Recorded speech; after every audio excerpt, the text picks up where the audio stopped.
Back once again with another one on my podcasting. No more cannabis tourism in Amsterdam. Amsterdam post-coronavirus. Oh my God, this is crazy. Reporting from Forbes.com, there is an environmentalist mayor, Femke Halsema, that might get her wish to ban foreign tourists from the city's coffee shops by the time coronavirus travel restrictions are lifted. So she's had enough of the power of attraction of Amsterdam as a holiday resort for soft drug tourism, as she wrote in a letter to her city council. There's a plan that's expected to be passed that would permit marijuana product sales to only Dutch nationals and residents of the Netherlands. So a total of 46 million people visited the Netherlands in 2019, most coming to Amsterdam for many buying and smoking cannabis at the marijuana shops. So the Dutch city now is going to crack down on the growing numbers of low-budget drug tourists and organized crime, and forbidding the sale of marijuana to foreigners in its famed coffee shops.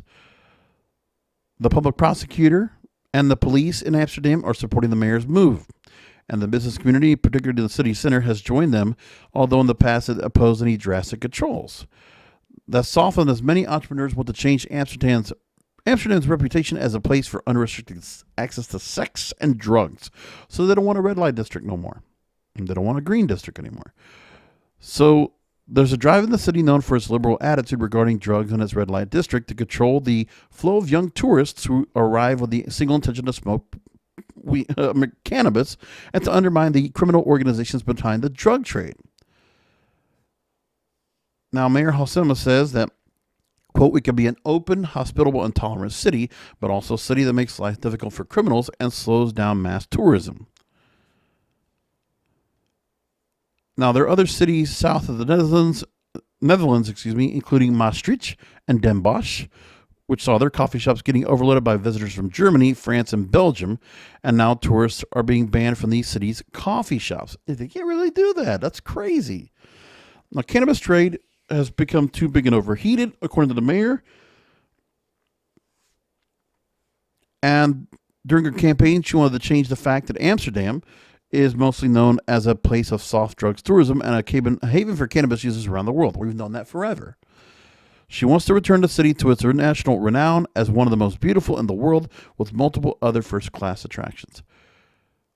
Well, then, the thing is, if you're going to have it somewhere else, I mean, let's just be honest, Jamaica should be the next place to go. Obviously, people are already going there anyway. But if you want to talk about having the coffee shops, you might as well take it to Jamaica, for all we care, or somewhere else. Or maybe it just doesn't need to be concentrated in the one place, because obviously we were seeing that it was Amsterdam having the cannabis trade, or having the popularity of the time to do the space cakes and things like that. Well, maybe there was a time where they had that, where they could control and own that spot. But the truth is, cannabis is so rampant and so widespread now that they really don't need people to go and tour and go to some particular place. It's more just a tourist attraction. But if those tourist attractions go away, then Amsterdam needs to find another way to bring tourists in. But you're going to want to go ahead and change the dynamic of having sex and drugs in that city that people have been going there for a long time. But again, COVID might have changed everything for that, and more things like that.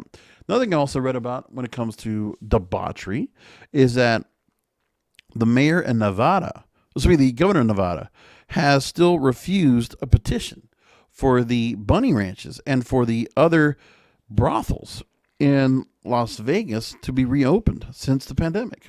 They've been out for 10 months now, and they're still out of it. So it is interesting, and this is a story I want to go and delve into more, is about the debauchery that we have out there when it comes to, our vices. How are they going to be coming back, and where are they going to be coming back post-COVID? We're hoping to get to that point, but obviously here, this is what's happening now.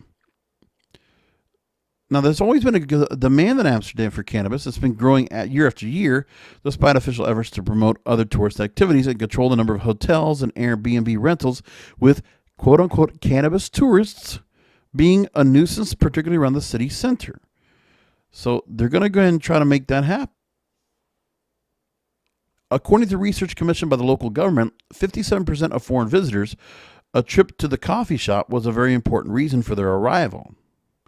And coffee shops are largely run on tourists, and they've only increased demand and have attracted hard drug criminality in the process. Very interesting what they're going to do with all this here. But again, there's a whole lot to be said about this, but we'll keep an eye on that. We'll keep an eye on that. We'll see what other debaucheries out there for all of you out there, because some of you are just debauchery related, and I think you want to just have your vices. You want to have your sex. You want to have your drugs. Remember, come on, cannabis is not anything overly serious. Again, I run a radio station that talks about it, and I'm in support of it. States Act, okay? All right, we're going to leave it there. We'll come back with some more, obviously, about cannabis in some town down the line. When those stories happen, we'll talk about them right here on When I'm Not Podcasting.